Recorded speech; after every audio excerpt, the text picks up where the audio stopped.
Hi, thank you for that. Thank you for still. Today we're going to be telling you about our work designing to address food. This is the team. My name is Miranda, Monisha, Jess, and we also have one more partner who's not with us today, and that is the Austin Free Fridge team. They have been incredible in helping us with marketing and outreach. And then also, as we've explored the space, they served as mentoring and their work started with talking to people like Marty. Marty is currently facing food insecurity. He's been doing this since 2013 when he first got out of college. And this is Marty's dog, Zeus. Marty is vegetarian, Zeus is not. So Marty explained that when he gets meat products from food pantries, he's able to share that with us. But he also told us a lot about his other experiences in different food programs. He told us it's hard to qualify for a lot of services. The cost of living is so high. Even if I'm making enough to pay my bills, I'm still struggling because there's more needs that need to be met beyond just the basics of rent. He also told us the food stamps program has the biggest barriers. They like to kick back your application, asking for more follow-up information. They make you feel bad about it. It comes across as judgmental. Finally, he told us, I share a lot of food with friends. The food they don't eat, they'll give it to me. Community-based programs are a lot easier, and that's how I can help. The community takes care of what the government. Marty is not alone. There are currently 1 in 7 people with food care, basically insecure. We also spoke to people who are helping to combat that. Meet Bella. Bella works for a nonprofit, but she also splits her time as an organizer for the Free Fridge. And she told us, with nonprofits, we can only do so much because of the requirements and where the money comes from. We have to do what they say. And the beauty of mutual aid is we have the freedom to meet people where they're at. We have no barriers to access, no enrollment is required, no income thresholds, and no time restrictions for use. We're filling the gap in providing resources to people who have little trust in institutions, are undocumented, or struggling financially and don't qualify for this.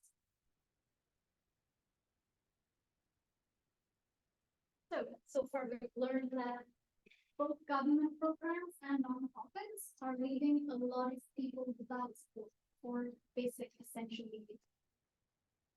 And ordinary people started mutual aid movements all over.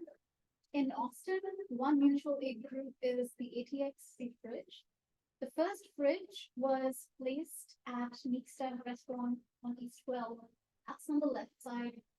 And Meekstad has been a long-term supporter of the Free Fridge. There are 5 more in Austin, and you can go there and take what you need, and you can leave what you can. ATX Free Fridge's motto is solidarity, not charity. But what does that mean? Let's take a look at what that looks like. So the ATX Free Fridge network is run by a 3-person volunteer team.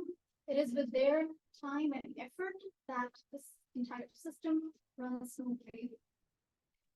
There are individuals, families, or community-oriented businesses that host these fridges, like Meekstad.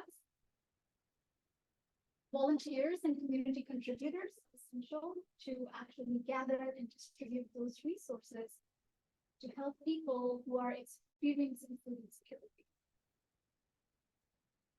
There are also community programs, other community programs to support the ATX Free Fridge. One is Free Lunch, and we'll hear about that in a bit. And there are some other restaurants and businesses as well who regularly donate to the Free Fridges. So this is how ATX Free Fridge is practicing solidarity through the community. We heard a lot of good things about it, about the Free Fridges through our participants. And we also recognize some opportunities for improvements. And we asked the question, how do we widen this impact that we're already making? So we spoke to another expert, Opal, She is a long-term donor at the Free Fridge and an organizer at Free Lunch. And Free Lunch is a group of creatives in town who cook and serve food at Esperanza community, and they do this every day. They've been doing that for the last several years. And they fund their collective effort by publishing this quarterly magazine. So Opal shared with us, when someone reaches out to us and says, hey, I'm experiencing food insecurity, do you have any advice? I always tell them about the free fridges, but I also say that they're not consistently stocked. I don't want someone to take a bus and walk forever to walk up to an empty fridge.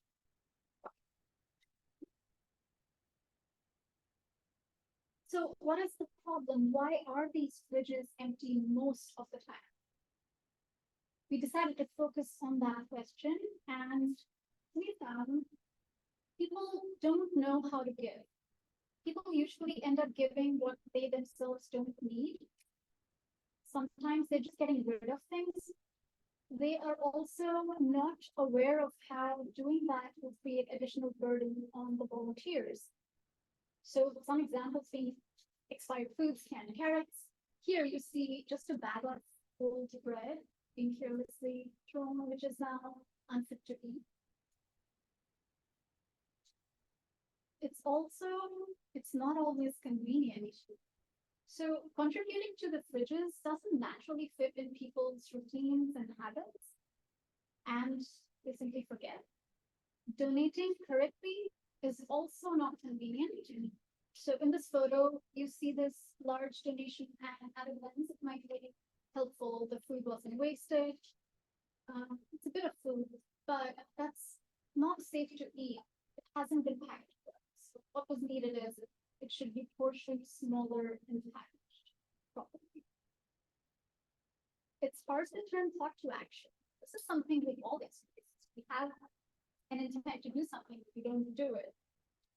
We notice that when people do give, whether it's monetary donations or food, people do that when they have a reminder around them, an event in the world, or timely reminders like cultural, religious events. That's what turn those thoughts to action. And we saw that for both monetary donations as well as food donations. We had evidence for the food donations. And in this case, you see that the donations spike during extreme weather events, so the heat wave, and there are always more donations and volunteering happening around Thanksgiving. Okay. So when considering our solution, we wanted to think about the problems and behaviors that we had seen. So we realized that we really needed to educate people on how to give in a way that was actually helpful. We also wanted to be helpful in reducing the amount of decisions that people make in order to help the solution fit more easily into people's lifestyle. And we wanted it to be a catalyst for people to take action. So, keeping all of these in mind, we wanted to create a solution that would really help the community grow and prosper. And with that, we created One Village. And this is one of the screens. And to tell you more about One Village, I'm going to, well, I forgot this. One Village is a solution that helps mutual aid groups scale resource sharing. Yes, and to tell you more about One Village, I'm going to introduce you to Casey here. Casey's standing in the pink, and she is at Neeks to Taqueria, which we told you about earlier, is a restaurant on the east side and a host of a free fridge. So Casey's in line with her friend, and they're going to get dinner. And they come across this fridge, and they've never seen it before. So they're wondering, what is this fridge doing here? But they see a QR code and decide to scan it in order to learn some more information about what this is. So she scans the QR code and recognizes that it's a community fridge, and she's seeing that there are donations being dropped off for people. So what she's seeing here is the screen, and she sees not only food donations, but she also is seeing that there are social events where people are getting together and dropping off food, cooking together. And she also sees that there are donation requests here, items that are in need. And so feeling inspired by seeing this, she decides to opt in to notifications from One Village in order to know weekly what is needed at the fridge. So she signs up for these notifications, and a few days later, she receives this text message. Hi, Casey, thank you for helping us keep our community fridges full with a few items that are currently desired and needed at the fridge. And on her weekly shopping routine, she decides to pick up a few more of these items and visit the fridge to drop them off.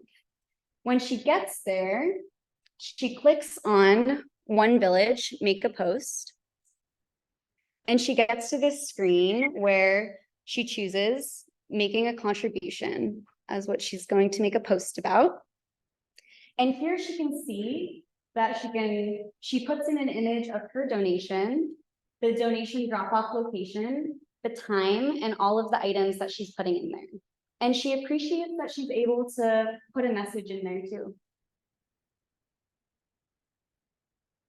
So her post is immediately live on the feed, and she goes to view the fridge feed and sees that her post is there among all of the others. And she knows that this is immediately accessible and available to anyone who's looking at One Village. And this is inspiring for her. So 3 weeks later, she is still doing the same thing. And she's even pulled in friends to do it alongside her, which makes it even more fun to bring community together.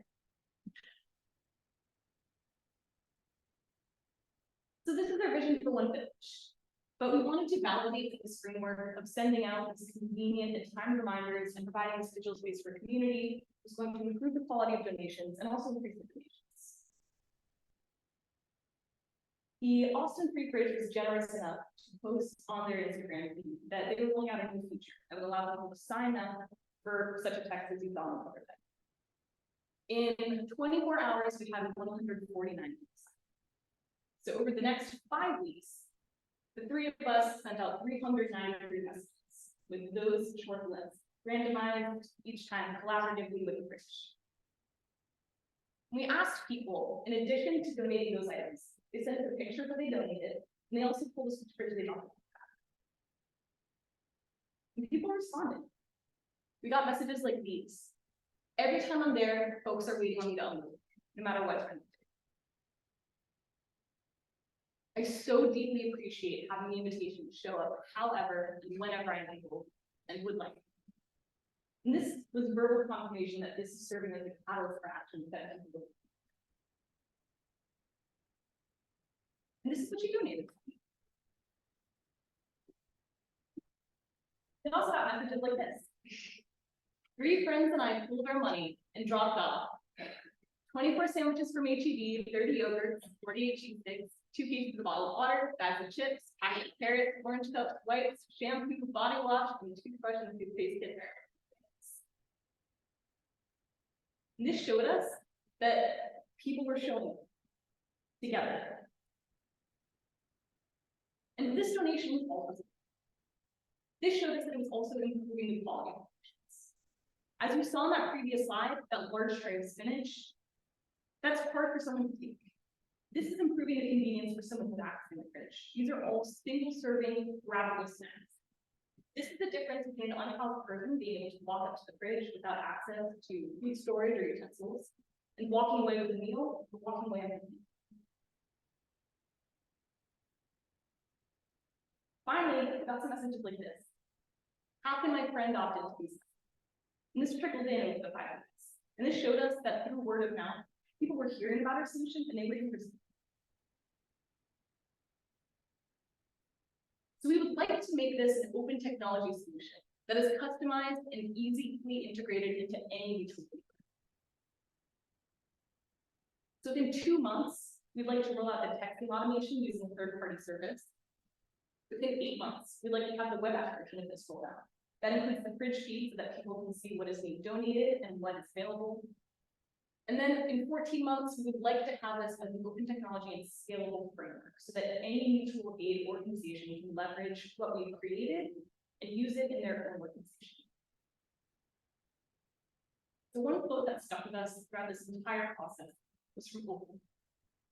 And she told us, what's so hard about it is there's so many people in Austin, and the people that are in need are so outweighed by the amount of people who could help. It's going to come from everyone going, all right, we're tired of this shit. We're going to care about it. So leaving here today, we ask that you look after your neighborhood.